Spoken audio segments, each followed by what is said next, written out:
The battle of wizards and warriors continues with iron swords. The evil wizard Malkill will take the shape of the earth, wind, water, and fire. Farewell! The fate of the world is in your hands! You're listening to the Piercing Wizard podcast, and I'm your host, Ryan Willett. I'm a professional body piercer with 20 years experience. I travel around the world teaching technique and safety classes, and I'm a member of the Association of Professional Piercers. Listen in as I talk to my friends and colleagues about our industry so we can all stay sharp. So, for those of you who have just gotten home from Las Vegas after attending the 2024 A.P.P conference, we thought we would make a little episode for you because we know that people get the conference blues when they get home. It's a super stimulating, overstimulating week. And then when people get home, you can really crash because you get so much attention and interaction and energy, and it's very exciting, and you get to see people you don't get to see usually for the rest of the year, and then you go home sometimes to like a couple of quiet days or just get back into work. So we wanted to make an episode to kind of help ease people back into reality. So why don't you introduce yourself first before we get into it? Hello, my name is Lola Slider. I am the co-host of the Piercing Wizard podcast, and I'm a professional body piercer from Glasgow, Scotland.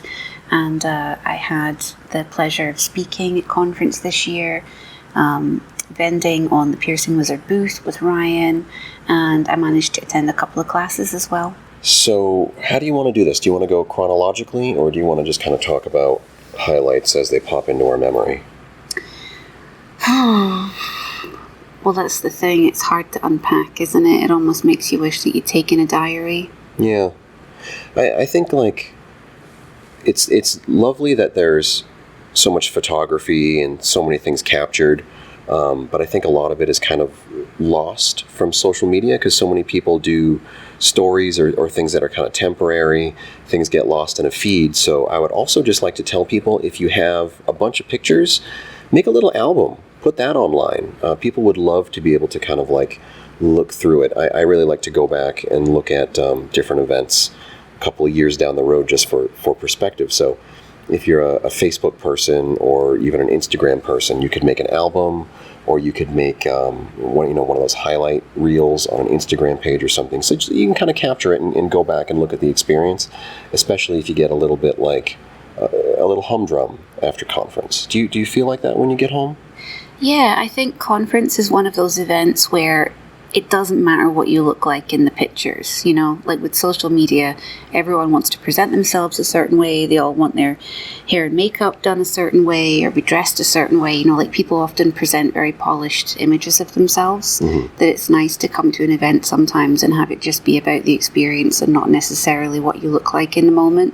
You know, like you don't have to go through all your pictures and be like, oh, I hate this one, or oh, I hate this one. Just like share all of it. Yeah. Because like you say, there's somebody out there that maybe you know well, or maybe that you just met in passing, and it'll spark an awesome memory for them. So it's like, I feel like it's one of those situations where you shouldn't be too precious about what you look like or what you think that you look like, and just like enjoy sharing in those memories with the people that you met. Yeah, and especially because if you take into account something like the memorial altar, every year where you come back to conference, there's somebody who can't make it back. So it's really nice to be able to hang on to those memories and be able to go back and revisit them. That's always like a kind of a cherished part of the conference experience is visiting the altar. It's always difficult. Like I can't do it without crying a little bit. And I'm sure a lot of other people feel the same way, but it's really important to remember the people that aren't here with us anymore. So I don't want to go too far down that path, but I would just like to thank Vivi and Ed for facilitating the altar, and anyone else who's involved in it, because it's really got an emotional toll to it, as you know. But there's so much positivity in relation to, like, doesn't matter if you have a bad picture taken of you. I think that's a good point to bring up when we talk about the opening party, because never under any circumstances would I ever allow somebody to take a picture of me like barefoot or in a swimsuit or something like that. Like super casual poolside Ryan really only comes out at the A.P.P. opening party. Other than that, it's really just kind of private moments. So, how did you like the opening party? I liked it very much. This was the first year that I've gone into the pool. So all the other years, I mean, Vegas isn't exactly cold, but all of the other years that I've attended, it's been a little bit breezier and cooler in the evening, and the pool has felt like icy cold, so I haven't really ever wanted to get in. But this year, I don't know if it's because I think that this is the furthest into the summer that I've ever been in terms of the conference dates. I think it was a few weeks after conference last year, so more in the height of summer, but it was so hot at night. That by the time we got to the pool party, all I wanted to do was just get my feet in the pool. Yeah. It felt so good. Yeah. And I fully went in and walked around in the pool, and I've never done that before, so it was nice to get in the water. Neither of us are party animals. We don't drink heavily or stay out super late or anything like that. So I kind of feel like we both just like going and seeing everyone have a nice time. Yeah. I like the tacos, too. I would just like to say that I like the tacos out loud. So we both got in on Saturday. I got in a few hours before you checked in, and then I went back to the airport to pick you up. Sunday, we just kind of hit the ground running, but at least we got to have a nice breakfast with Caitlin first. Yeah. So, sometimes you can find those times, even in a packed day, to have breakfast or lunch or dinner with a close friend that you don't get to see very often, and that's definitely Caitlin McDermott, the A.P.P. administrator. So I always like to try to kind of lure her away from conference when I can, catch up a little bit on the personal side, and I think Mon Ami Gabi is our spot for breakfast, pre-conference breakfast. Sunday was kind of like the admin area set up, and a lot of people that were going to be putting on conference were doing their staging for all the logistics on Sunday. The vendor setup stuff doesn't really take full swing until Monday. But how did you feel about Sunday? Was there anything that stood out for you? Oh, I can barely remember Sunday. Yeah. So feels like it was a year ago. Yeah, I wish I could just go back and do the week again, and just one of these years I'm gonna keep a diary, a conference diary, this is what I did this week. Mm-hmm. Because I think I arrived Saturday night. Yeah. Sunday I was super jet lagged, so I was just totally all over the place. I remember going for lunch with Caitlin, or breakfast with Caitlin, whatever time of day it was, and getting all registered and seeing some people. Actually, it was really nice hanging around the registration area, everybody getting in, and just awesome energy. So many new attendees, so many people that hadn't been in years. New vendors. Yeah, it really felt like there was just a really great energy around registration. And Bruno. Everybody fell in love with Bruno. There was a Bruno, dog. the support dog, doing such a good job. Yeah, I'm glad that Bruno got his own little name badge. Yes. Yeah, it was really nice. I liked the registration kind of area. I like the way that it's all set up, where it's kind of self-serve. I think that's a really good way. It used to be really different. It used to just be a really long line, and then you'd have to put a lot on the registration team. It was a lot more laborious for them, and now I think that they do so much work. Caitlin and others do so much work in advance that when conference happens, just like you said, people can just kind of get their stuff, check themselves in, and it's more of a communal area. So there's an energy to it, and there's a fun side of it instead of just standing in line. Right, queuing, standing in line isn't super fun. So I think that that's a big difference. But I think it's really, really cool. And we had some people come up and say hi, and it's always really surreal for me when people come up and they're followed you on Instagram or on the Patreon or on the podcast. And I had one or two people throughout the week say oh, I'm sure you're sick of hearing this. And it's no, it's amazing. Anytime anybody comes up to me that I've never met and says they appreciate something that I've done, I'm never going to be oh, it's always thank you so much. I'm just really, really psyched that people are listening to the podcast and following stuff and can connect to it or relate to it in any way at all. I just think that's amazing. We certainly want to make this stuff, to put it out, to be consumed by as many people as are interested, but we don't really I don't really care about the numbers side of it. Like if people listen to it, that's great. But I mean, sometimes you make an episode and maybe somebody will hear it a year or 2 or 3 down the road.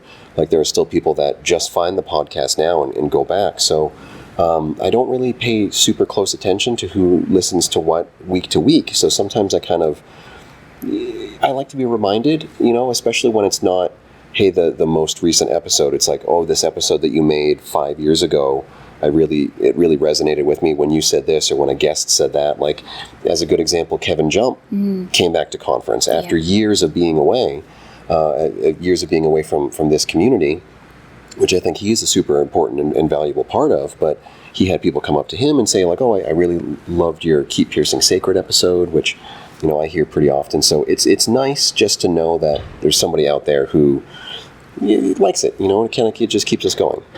I think that another kind of, it's weird to give conference advice immediately after conference because I know it's a little redundant, but I think a great piece of conference advice is to try not to overplan your social interactions with anybody because we barely planned. They'll never come to fruition. There's so much going on. If all you can grab with someone is a conversation in an elevator or a hallway or like standing in line for something, like just kind of grab those moments. Don't think that something better is coming. Like just take every moment. If there's somebody that you want to say hi to, just walk up, or a friend that you've missed, or someone that you haven't seen in years, like just go ahead and go up and talk to them. Right. Because if you're doing that thing where you're like, oh, we'll link up later, no, you won't. There's so much going on. Right. There are so many people that we saw, and it was like a 5-minute or less interaction. And if I had missed seeing them that one time, I would have completely missed them for the year or who knows how long. So,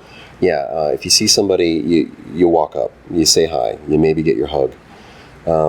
Something else I like about Sunday is the whole ritual of ribbon hunting and ribbon sharing. Yeah. It might have gotten a little out of control in recent years, but it's still very charming to see people walking around with like a 4-foot-long stack of ribbons on their name badge. Yeah.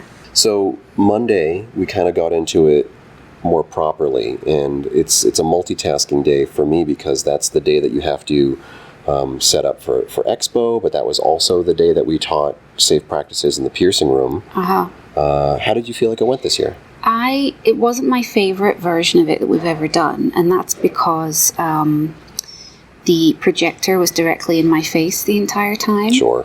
Which wasn't like, it's not a criticism, it's just the way that the room is set up. The screen was so big and the projector was so close. There was really no way to stand that wasn't directly in front of the projector. So I couldn't see anybody. So like, as I was talking, like I try my best to connect with the audience or as much as possible when I'm speaking, and try and make eye contact and make sure that everyone is getting attention and everyone can hear me. But being in a room where there's just a really bright light in your face, you're just like, are people understanding this? Are they nodding, or do they look confused? Like, because if you can see the audience, if you say something, like for a great example, when I say the word sachet, like, so apparently in America, little packets of things are called packets. They're not called sachets. Like a sachet of lubricant or a sachet of ketchup or something like that. So it's like little things like that where if something doesn't land and you can see people, you can tell that it hasn't landed and you can immediately do a correction or variation on it. But when you can't see out, it's really hard to know how things are going. So I think like of all the versions of it that we've done, that was the one where I was really nervous afterwards. I was like, I hope that went okay, because I just had no idea. Couldn't see anybody the whole time. So it's like, we're trying to stay in sync with each other. We try and bounce off each other, and then you can't see anything that's happening. So I think it's one of those things where I think it's good that we have such a good chemistry and teaching style together. I mean, we instructed together long before we were dating. So I think we've always had kind of like a good ability to bounce off of each other. But I think it went like really well in hindsight, but it was the most scary version of it that I've done because I just had no idea how it was going in the moment.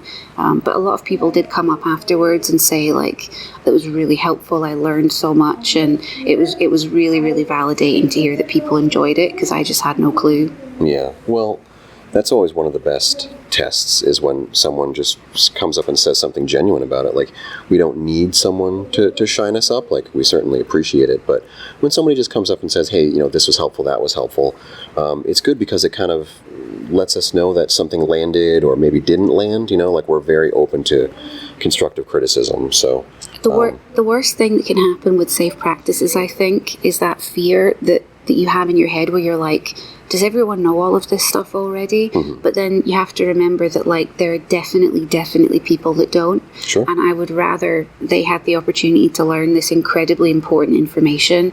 Yeah. It's good to get that refresher. A lot of piercers take the course every year just to relearn the basics and make sure they're doing everything correctly still. But it's always so worth it when you see those little moments where piercers are like, fuck, I didn't know that. And it's like, it's such valuable fundamental information. Mm-hmm. Like I say at the start of the class, like, this is more important than any of the jewelry you're going to buy. If you don't know this, like, if you're not doing this, none of that other stuff matters, to be honest. Yeah. So knowing that we do it every year and that people can go and they don't have to, like, put their hand up and ask a question and feel self-conscious about asking something fundamental, because we cover pretty much the full thing, so they get to have that information without ever having to put themselves out there. I think it's a really important class for that reason. Yeah, I like it too. I like just being able to demonstrate things. Like, lecture style classes can be great, but not everybody likes to learn that way. Yeah. And when it comes to something like safe practices, putting on gloves, putting on sterile gloves, especially stuff like that, like pictures, video, it only gets you so far. You want to be able to be interactive. Yeah, so ultimately, after having like a day or two just to acclimatize and settle in a little bit, I was really happy with the safe practices class. I am really proud of it, but being that it was on the first day and I was so turned around and so jet lagged and I couldn't see anything that was happening, I felt so nervous about it. But I felt really reassured by the feedback that we got from the attendees. So that's another reason why it's so awesome anytime someone comes up and says something positive, because I can guarantee, like, I just have no idea how things land sometimes, and I love hearing feedback that something was helpful or that it could have been more helpful. Yeah. Well, hopefully we get some of the feedback through the app, now that they have something where you can just kind of like do it right through your phone instead of having to like go to an extra website or write something out on a piece of paper. What they used to do before is everybody used to get a sheet of paper when they walked through the door, and you'd have to like write down what class it was, the instructors, then you'd write down all your notes. Then they would have to turn in that piece of paper, and then Caitlin or somebody on a committee or something would have to take all those pieces of paper and they would physically mail it to the instructor. Oh. And then when the instructor was done, then they would physically mail it to any co-instructors so you could read it. And it was just so inefficient, because this was all before like cloud drives and all this stuff. Like, we're talking about 10 or 15 years ago, and we used to get these like bundles of cards of class feedback. So now being able to do it through the app, we can take a look at it, and we've made changes for this year based on the feedback that we got last year, and I'm sure we'll do the same for next year. So I was really happy with it. It's one of my favorite classes. When we were done with that, I had to kind of just basically get right into setting up for the expo. I have a relatively simple setup with my booth, so it wasn't very difficult. A lot of the jewelry vendors, especially the ones who have been coming for years, have really large, really elaborate setups. There's a whole thing where they have to use an outside company to get the stuff onto the floor, and then they set up, and expense and time and all this stuff. For me, it was just, I carried in a bag. It took me maybe an hour or two to set up, and then we were good to go. It was really nice to connect with everybody at the booth. So, if you got a t-shirt or a pin or a hat or stickers or anything, I just want to say thank you very much. We gave out a bunch of the Patreon thank you t-shirts to subscribers. That was always really nice to connect with people and see some of the faces that we've met in previous years and meet new people that are on Patreon. So it was really, really nice to kind of connect with them. So thank you very much if you stop by the booth. I have almost no merch left, thankfully, which is kind of like the situation you want to be in, especially when you're like packing your things up. But I have 3 crush shirts in small left that I'll put on my web shop within the next like week or so. And I got a bunch of pins, so those will be up too. But most everything else got wiped out, so got a good response on it. People seem to like the design, so I'll definitely redo them. And then maybe in a month or two, when they come in from manufacturing, I'll post those online and a couple other things too. So stay tuned for news on that. But how was your booth experience? I like being on the booth with you. I'm aware that I have a face like a slapped arse a lot of the time. And, I try and smile, and sometimes I think that just makes it worse. So I appreciate people coming up to me and saying hi, because if I wasn't on the booth with you, I'd probably talk to 3 people the whole week. Mm-hmm. So it's kind of nice because it forces me to interact and breaks down that barrier of anxiety that I feel because people are coming over because they want something from the booth. Mm-hmm. So I don't feel weird about saying hi and that kind of thing. So I like that element of it. I like helping you, run and manage the booth so that you can still eat and nip out and go to the bathroom and do look at the shopping jewelry vendors. Yeah, like I didn't really get a lot of opportunities to do that this year, so I was really appreciative when you could kind of cover things. I like being able to do that, and it also it keeps me busy because I do get very nervous about instructing, and if I was just sat in the hotel room or even in another class, I would just be thinking about it constantly and being nervous and worried, whereas when I'm on the booth with you, it's like you're busy, you're in the moment, you're focusing on something else. So yeah, I like doing the booth. I like wandering around and nosying at what everyone else is doing. It's really nice, like you say, to see everyone kind of setting up and breaking down and seeing all of the awesome new creative displays that people have brought, seeing what vendors are returning and what ones are new. Always an amazing selection for any studio, whether you're a small studio, whether you're on a limited budget, or whether you're a much bigger enterprise. I think that there's so much there for everybody. Yeah. And I really like that there is that variety still. We've been to loads of conferences. I've been to a handful of extra conferences that you haven't been able to attend. So we've seen lots of different vendor floors and expos and things like that. And this is a beast compared to any of them. It's overwhelming. Yeah, even the largest expo at other conferences is dwarfed by this one. Just the volume of jewelry, the vendors, and new people coming every year with new products and innovations and amazing deals. I bought a bunch of jewelry. You bought a bunch of really awesome jewelry. You got some personal stuff for yourself, which is really cute too. We were right next to Mushroom. We were right in between Mushroom and Hera, so that was nice. Being able to take a look at their jewelry in between what we were doing and being able to walk around. Were there any standout vendors that maybe you hadn't seen before? I don't really like to pick favorites. It makes me feel bad for the other vendors. Okay. As if my opinion matters at all. But no. It's nice seeing Erica and the local natives guys, because we kind of chatted to them a bit at Spanish A.P.P. at A.P.P.E. So it was hey, that kind of awkward, annoying neighbor thing where you're hey, neighbor. Hey, neighbor, yeah. So it was nice seeing them and chatting to them again. Matthias next to us with Hera, we've been next to him for a couple of years. He's always an angel. Yeah. It was nice to see Body Circle again. They're always super friendly. I love them for my genital stuff, or not my genital stuff, but the genital work that I do. Yeah. And it's hard to Juniper had an insane, huge, gigantic Year of the Dragon display. So it's cool to see their new pieces. And it was cool to have the UK crew over with them. Yep. Yeah, they've been over a couple of the past years. And we had a couple of UK A.P.P. board members here as well. And as we're recording this, so we checked out of our hotel room a couple of hours ago, and we're just killing a few hours extra before we head to the airport.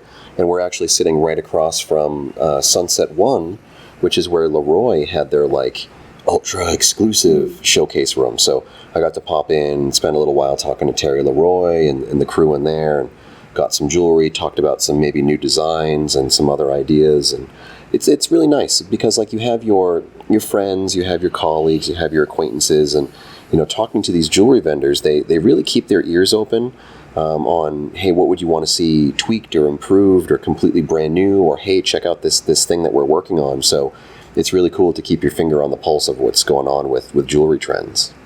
Yeah, don't think that your opinion as a supplier the, or a stockist rather of the jewelry, doesn't matter, because we've both had instances. I mean, you work in one studio, I work in one studio.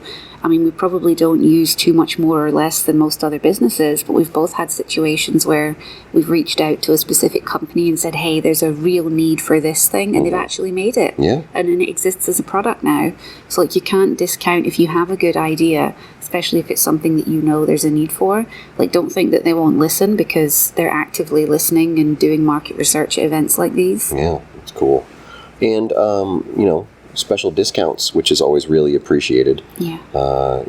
Being able to come home with physical jewelry is also really nice. Like, I also placed a few orders that I'll receive over the next couple of weeks, but I think especially for someone like you and a lot of the other international attendees, it's a huge draw to conferences like this to be able to buy physical jewelry and take it home in your own hands. Like, I'm sure your clients get really psyched when you get to bring stuff like this home from an expo. So Monday, did the expo stuff, then we did the opening party. That was really amazing.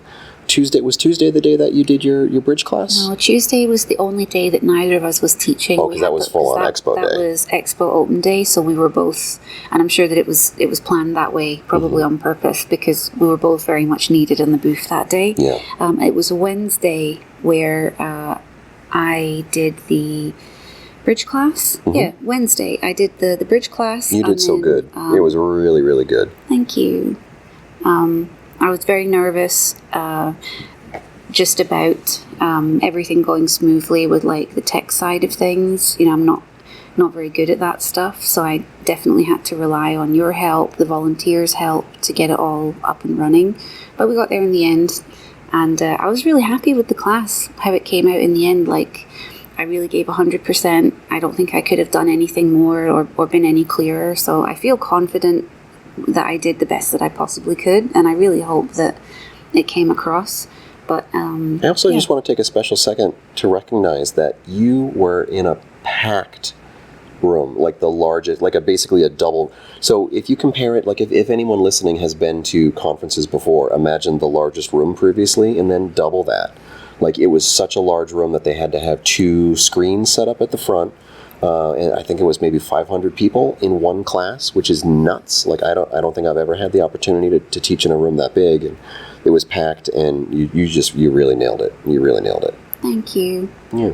Because you spent months working on that thing. I mean, you've taught it before, but you spent months updating it. I do revisions after every session to make sure that if there's something that, and this is the thing where I talk about, like, trying to read the audience and interact with the audience. If there's something that I say that doesn't seem absolutely clear, I can usually pick up on it, and then if I'm doing a class revision, I can be like, I think there's a better way I can word this, or there's a clearer way I can display these images. So I feel like they do get better over time. It's not just the same class. This is the most update version. Even having done it at A.P.P. 6 weeks ago, it's been tweaked and updated since then. Has it only been 6 weeks since we were in Spain? Don't think about it. Wow. Don't think about it. Yeah. But yeah, and like I was really proud of how it came out. Like, having the opportunity to being trusted with having that big of a space. Yeah, and as a solo instructor, not a lot of people get that trust to be a lead in a room that large. Yeah, like, I'm hugely thankful for the opportunity. The first year that I came to A.P.P., it was as a co-instructor, and I'd never been to the event before. So, like, I'm aware that having the faith put in me to be in front of an audience without necessarily having been tried and tested in the same way as some other speakers is an enormous show of faith that I appreciate very much, and I try my best to, meet that and rise to it to make myself feel like I'm deserving of it. So I do try. So you pretty much had to rush straight out of the bridge class and straight into the anodizing workshop. Literally ran from one to the other. Co-instructing with Brian, and I kind of helped out a little bit because the other instructor was feeling a bit ill, so I kind of helped out just a little bit, but you and Brian did an amazing job, and I was kind of there to just give the most basic information for people that had really no experience with an anodizer, and I could be like, this is an anodizer, and then you got to show your methods, and Brian got to talk about the deep science of it, so it was pretty fun. Well, I say to people, I've done the workshop with Brian a couple of times. I did it once at UK A.P.P, and I did it at A.P.P 4 or 5 years ago, the first year that I went. And I still, like, I always get nervous because Brian's such an amazing presenter and he knows everything inside out, that I always feel nervous that I'm the one that's going to let things down, because if either one of us is going to do it, it's going to be me. It's not going to be him. So there's that thing there of like, I don't want to make Brian's presentation less professional by fucking it up. So like, I still get a little bit nervous for that. But something that I do like about sharing workshop space with Brian is that he's like so technically minded, and he has so much like exact scientific information. He can probably strip an anodizer down and rebuild it with his eyes closed. Like, he knows so much about jewelry and metal and all this kind of stuff. Whereas like, I feel like I have a better grasp, or not a better grasp, but a better ability to convey the artistic variables, and all of the ways that you have to get attuned with the unit, and like all of the different, because a lot of people ask like, well, what's the exact way to do this? And you're like, well, there's lots of different ways that you can do that, and there's lots of different things you can tweak and play around with.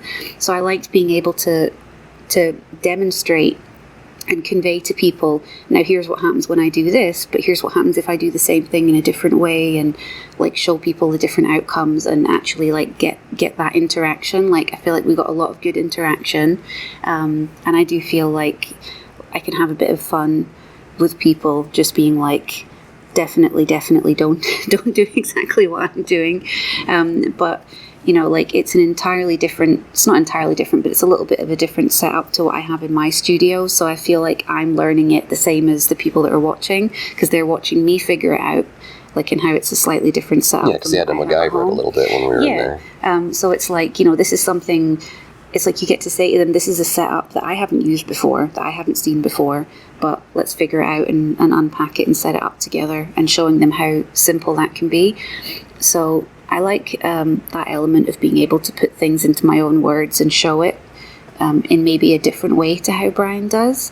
But even little things, like little technical questions, I'm like, I don't know, I would ask Brian. Yeah. Like, I know that this does that, but if you ask me to explain exactly why, I think that's one of the best things about current piercing education, is that I think myself and other instructors feel a lot more comfortable saying, I'm not really the best person to give you that answer. I don't know enough about that subject to answer that specific of a question, but maybe you can talk to this person, or maybe here's a resource for you. Because I think one of the more harmful things that can happen in a classroom environment is where you just guess and wing it, but you say it in the way where it's like, this is the law, this is, you know, I'm the instructor and I'm saying this, so you should just kind of take my word on it.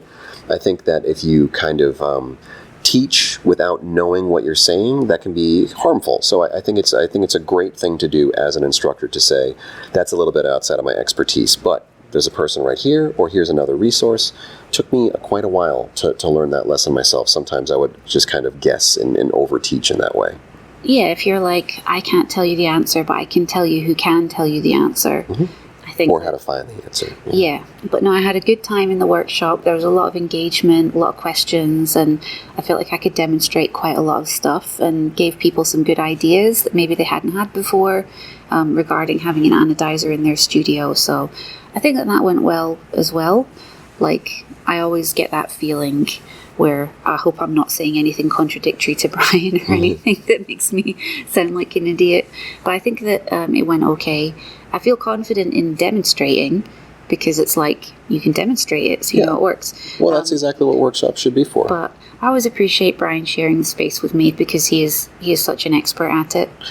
Like, there are certain things that I really cherish about my conference experience, like all the access and all the opportunities I've been given through the A.P.P. and other organizations. I know it's corny to say, like, the friendships we've made along the way. Like, I'm really proud to be able to, you know, be maybe included amongst Brian's friends. Like, we get to see him be a person, and we get to kind of catch up and talk about family, talk about personal lives. And it's like, Brian's one of those people where I really feel like he's one of my friends, and you know, one of your friends. And it's always nice to catch up with people like Brian or Becky Dill and Jeff and all these people that we don't get to see all that often. Well, yeah, Brian's one of those people I always try and make every effort to get a goodbye hug from. And You got to braid his I got to hair. braid his hair. You got to do a fishtail braid on that beautiful hair I finally. know. It wasn't, I'm not going to pick it apart because it was magical and wonderful and perfect, but it wasn't perfect. Because you wanted to brush it. Because I would have to brush it, and also you can't you recorded a video of it, and you can't really tell from the video, but I can't see a fucking thing because it was so dark. Like in the nightclub, I was just kind of like feeling it. Where everything was. When the closing party was was happening, with how it came out. Everybody was dancing and getting drunk and having these conversations, and we were just kind of like braiding Brian's hair. Yeah, back in like a little hidey hole, just braiding Brian's hair during the party, and it was he's just very patient. It was very wholesome. It was very wholesome. So yeah, I love that I finally got to braid Brian's hair. We both got to do panel discussions, which was interesting. What was the subject? It was on like you win some, you lose some, setting client boundaries. Yeah. So like what happens when you maybe have to stop working with a client if they overstep your boundaries. And it was good because I think a lot of people, when they hear boundaries, their mind often goes to the worst place, which is like a real like red flag. You're fearful for your safety type scenario. And there was some discussion of that and some examples of that were frankly pretty horrifying. Yeah. But there was also discussion of how I think a lot of us get into situations with over-familiar clients that are tough to navigate because they just kind of skirt the boundary of not being appropriate. They aren't situations at all that would merit confrontation or like asking someone to no longer be a client, but it's examples of those situations where you slowly get into more and more hot water with someone, where they start kind of like pushing things further and further and further, and before you know it, you don't know how to walk it back. Like you don't know how to say, actually, we don't do this, or this isn't something I'm not available to answer troubleshooting questions at 2 a.m. But you've let it gradually get so far. Those are the situations that most piercers seem to really struggle with. It isn't the major red flag emergency situations. They're almost more cut and dried. It's the situations where you're like, I've gotten into a bit of hot water with a client who's expecting a certain standard from me that I can't consistently meet because it's not something that I do. And then they just feel kind of stuck in those situations. So I think it's really important to have like spaces at conference where you can be honest about that stuff, because you can't really discuss it online. You can't really talk about it openly. And it also helps to pick up tricks to be able to course correct those interactions with clients. Like, I don't want to kick people out. Like, I want them to continue being my customer, but sometimes people do need to kind of realize, it's like when you go to a restaurant, like, you can't just get 1 cup of coffee and then spend 2 hours in a lot of restaurants. So, like, I don't want to try to, like, nickel and dime people, but I just want people to see that it's like, I want to respect other professionals, and I would hope that you would respect us as a professional. If you have a 30-minute appointment that, turns into 2 hours, that's not really something that's long-term sustainable for all your visits. So I got to finish my week with a panel discussion also, and it was started from the bottom, now we're here, and it was a business owner panel, but it was kind of through the lens of how do you take the information from conference and incorporate it into your studio effectively and efficiently, because sometimes people just get overwhelmed. You come home from conference with your mind packed full of information, thinking that everything you're doing is the worst, and you need to tear everything down and start from scratch. But there are a lot more effective ways to do it. So with your first conference, is that how you felt going home? Absolutely. I had a big list, and this wasn't Vegas. This would have been BMXNet, maybe. I think I went to BMXNet before I went to UK-A.P.P., before I went to A.P.P., so I think this would have been coming back from BMXNet. And I had the notes written down on the paper of all the things that I wanted to change and implement, and it was, I would say that first conference was the most amount of rapid changes I've ever made at work. And looking back on it now, I think the advice that I would give is if there's a change that you can make in less than a week, make it in less than a week. But if there are changes that are going to take months to implement, you should really have 2 separate categories, because at first it's like this huge list of 20 things, 30 things that you want to suddenly do. It can feel really overwhelming.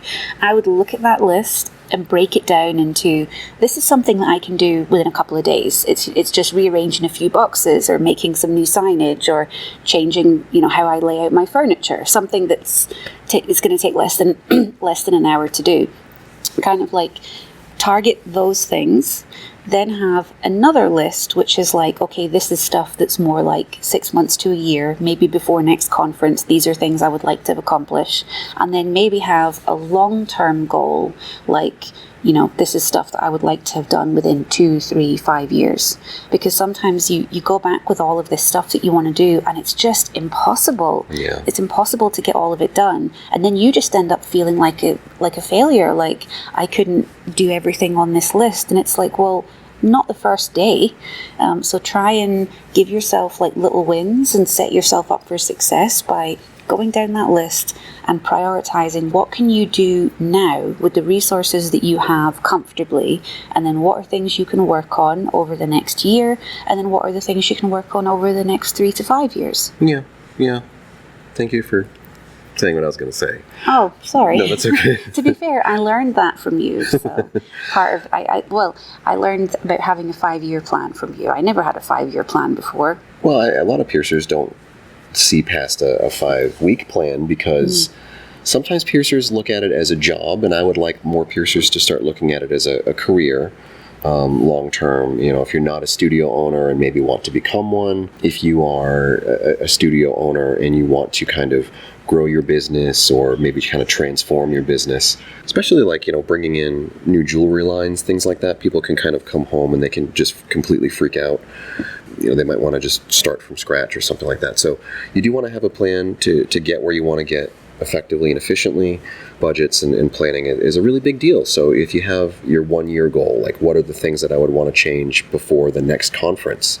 Or what are things that I would want to change over a multi-year period? Some of the projects that you can hear about at conference, like redesigning a processing room or completely changing your jewelry stock or different things like that, can take a load of time. So I don't want people to beat themselves up if it's not something they can accomplish overnight. Because a lot of times goals that are that fast just aren't sustainable, they're not viable, and you don't want to tear your hair out. You want a lot of your changes and your growth to become something positive about your career. You don't want it to feel like a grind. We only got to record one interview this year. We recorded something with Beth Rasumsky, so that will be coming out shortly. We talked about some kind of mental health adjacent subjects, and I really just like talking to Bethra because she's just got such like a no bullshit attitude that it's really nice like hearing her business perspective and how she's become so successful as a business person. And a lot of it is just like, you just got to be the boss. So that was a nice conversation to have. Yes. No, I agree with all of that. I felt really fortunate to be included in the conversation. It can't be overstated, I think, how important it is to have role models that you can look up to who've made this their career beyond 20 years, beyond 30 years in a lot of instances. It's really important to be successful. Success means different things to different people, but it's important in being successful that you can see that that's possible, that it's possible to get older and take care of yourself in this line of work, in this industry. Like, I remember getting into piercing and realizing for the first time that this could be my career forever if I want it. I think that it's really, really important to have role models like Bethra. And it's like nobody picks to be a role model, and I feel like sometimes that title can make people almost a little bit uncomfortable, because it suggests they should act a certain way or do a certain thing. And I think that by just being, I think that she's fantastic and very inspiring to a lot of people that are setting up their own businesses or, that are just working on different aspects of themselves and their careers. And I felt very fortunate to be part of the conversation. I felt like it was a good conversation. Yeah, it's nice to be able to talk to someone that you see as a role model, but they talk to you like a person. Well, that's what I was saying about how I think sometimes calling someone a role model is very loaded because there's a lot of expectation put on that, and I think there's a lot of expectation now, especially with social media and people that are more well known on the internet in particular, that if you're given the title of role model, you're suddenly expected to act a certain way or be a certain thing. Whereas for me, in reality, like, that's not what a role model is. Like, a role model is someone that's like an authentic person and that's being themselves and that isn't putting on a particular act for the benefit of everyone else. Yeah. That's more how I relate to the expression. So I appreciate it's quite a loaded expression, but I would say Beth was a huge role model. Yeah. We got to kind of wind down the week with the closing party, which I really appreciate the format. Like, I don't want that to go unsaid, because I've been coming to conference since 2002, and it's only been semi-recently that the closing parties have been fun. Like, for a long time, it felt kind of like a wedding banquet, but like a wedding you didn't really want to be at. Because, like, there were points where it would be like an hour long of just like really dry speeches. So, like, I really appreciate the party atmosphere. Like, there are thank yous and speeches now still at the closing party, but they're kind of short and sweet. It's like, this person is being recognized for their hard work. Let's give them a nice token. Let's give them a round of applause, kind of a thing. But all of the speeches total were, 20 minutes out of the entire night, and the rest of the night was just like dance party Piercer style. So it was really fun, and I do want to kind of just like say that out loud for the benefit of the board or anyone listening, especially if you've kind of lapsed in conference and you haven't been in a while. Closing party is fun, and it's great to be a part of it. Friday did the panel, and then just kind of like broke down in the expo. Luckily, it was a lot easier to break down than to set up. We got to have some nice dates. We got to go to Nobu again, which was great. I really like the black cod. I kind of dream about it all year. Anything else like that sticks out as like a highlight for you? Getting a bath. Yeah, getting to use the tub. Like, it was nice that we're kind of connected to a mall. The Miracle Mile, we could go to Lush and get a nice bath bomb, and you got to go to Sephora and get some stuff that's not available back home for you. Yeah. So all that stuff was nice. We got to like do a few things for ourselves. We got to watch a lot of Bake Off. Like, US people know it as the Great British Baking Show. So we got to watch a bit of that, and we got to just relax a little bit and have some nice time together. Like, we didn't spend a ton of time doing social plans, and we weren't like going out to dinner with other people every night and things like that. We spent a lot of time together because we don't really get to see each other all that often, but I think we had a nice mix. We had a nice mix of education, a nice mix of expo and things that benefit us as studio owners, and taking classes, teaching classes, catching up with peers and people that we really look up to. And it was just I think it was a really good conference overall. Looking forward to next year too. Me too. So I'd like to say thank you again to everyone who came up and talked to us at the expo, everyone who came to our classes, and just everybody for being here and participating in conference. Like, it was a record year for growth again. It was about 1,700 people, which is kind of nuts to say out loud, because I'm pretty sure my first conferences were like 300 or 400 people. That was at a time where there were fewer than 100 A.P.P. members in the world, and the conference was nowhere near what it is today. So all the hard work of the instructors, the administrators, all the boards of the past and the present, growing conference to this beast. So really interested to see where it goes. And then our next conference will be BMXNet in Germany. In a month. In a month. In a month.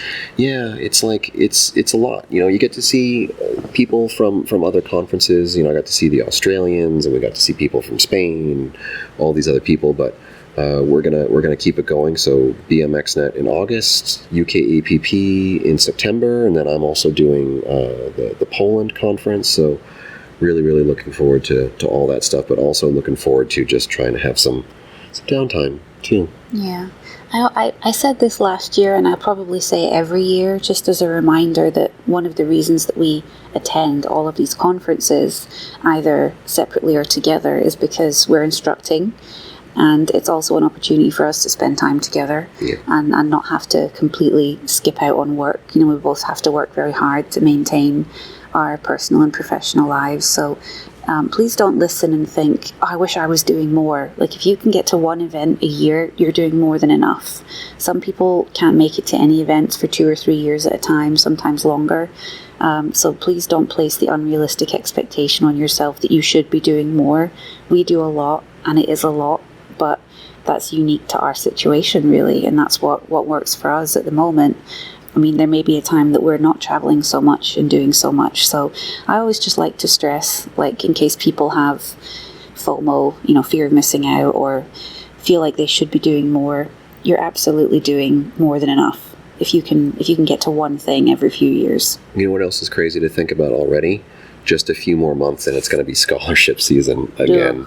So, if you didn't get the opportunity to come to conference and it was because of maybe finances or whatever about your personal situation, realize that in the fall, the scholarship applications will open up. So you can have a chance at that. And if you really put in the time, you put in the effort, you're dedicated, you can make a really great application and you can be one of the people who's selected to come to conference as a scholar. I got to see all the scholars for this year that I had spent a couple of weeks talking to, interviewing, all that stuff. So it was amazing to see all them and all their hard work this year. So, good work, scholars, and I'm really proud of you.